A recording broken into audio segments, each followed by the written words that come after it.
Ils sont les numéros 1 de demain. Et ils sont sur Europe 1. Les numéros 1 de demain sont sur Europe 1. Michel Drucker. Mon deuxième invité aujourd'hui s'appelle Arnaud de Samer. Il est humoriste, il a 36 ans, mais il en fait beaucoup moins. Beaucoup moins. Merci Michel. Vous faites 34, 30, 35 et demi. Bonjour cher Arnaud. Moi je vous connais, puisque j'ai passé une soirée délicieuse avec vous dans une pièce inoubliable. C'est le répertoire classique.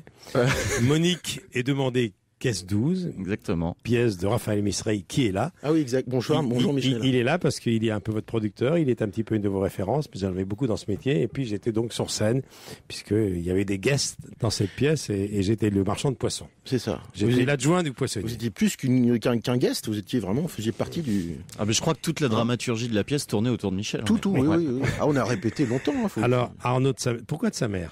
C'est un pseudo qu'on m'a donné il y a 15-16 ans, quand j'ai commencé l'improvisation. Où je racontais une histoire où je parlais de ma mère. Pourquoi Arnaud?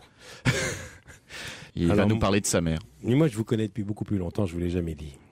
Parce que je connais très bien Monsieur Alain Degois. C'est vrai? Je l'ai reçu à la télévision.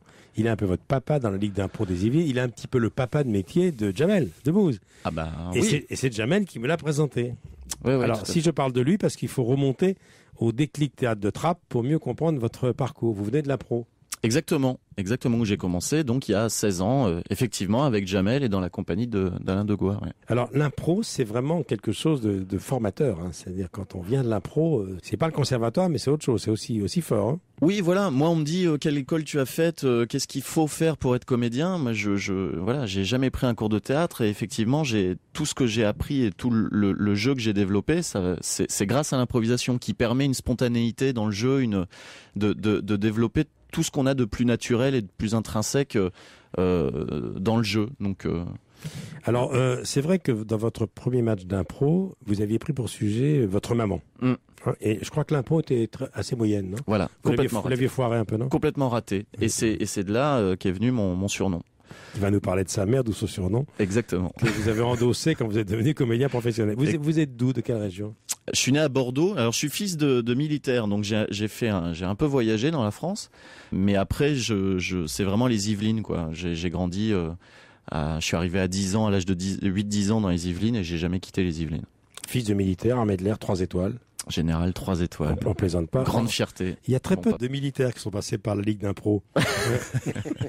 Mais moi, on me dit quelles sont tes références en humour, tout ça. Et ben, mon père, ce général de l'armée, est pour moi une de mes références en humour. Mais bien sûr, mais il fallait voir les repas à table. C'est tout en deuxième. Non, mais c'est vrai, c'est pas des conneries. Hein. C'est tout en deuxième degré, tout ce que j'aime, quoi, tout l'humour que j'aime. Et il a. Votre maman, mère au foyer. Voilà. Comme toute femme de militaire. Exact. Ah ben oui. Elle a été votre premier sujet puisque vous avez improvisé sur elle. Exactement. Vous avez raté, mais c'était un bon début quand même. Non, mais c'est fou la vie, hein, tous les symboles, c'est dingue. Ils jouent un rôle tellement important maintenant, mes parents, que voilà, c'est pas un hasard que finalement. Alors, vos références.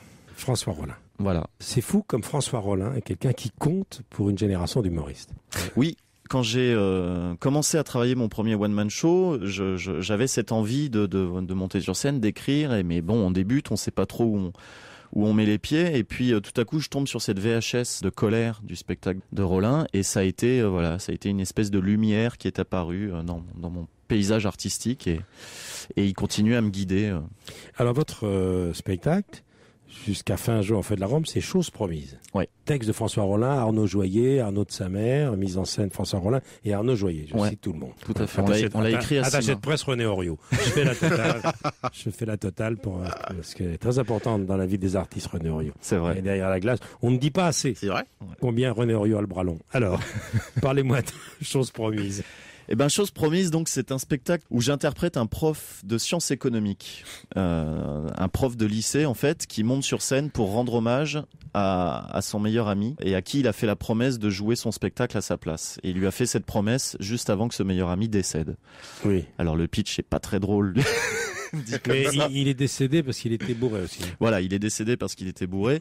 Et en fait, c'est une prise d'otage du public où, en gros, je leur explique qu'on n'est pas là dans une démarche artistique, on est là dans une démarche humaine, et que si les gens ne se marrent pas, c'est que c'est vraiment des beaux salauds, quoi. C'est que voilà, donc c'est la mort de quelqu'un, c'est l'argument ultime pour forcer les gens à regarder quelque chose et à en rire. Donc c'est plein de mauvaise foi, plein de cynisme, et je crois que c'est drôle. Alors la rencontre avec notre ami Raphaël. Ouais, Parce que moi, quand j'ai vu Monique et demander caisse 12, j'ai été ébloui par sa performance. D'abord, qui est en patin à roulette. C'est ça, c'est toute une histoire justement. C'était moi, je me promenais, j'habite pas loin du théâtre des variétés, je faisais pisser mon chien Clic.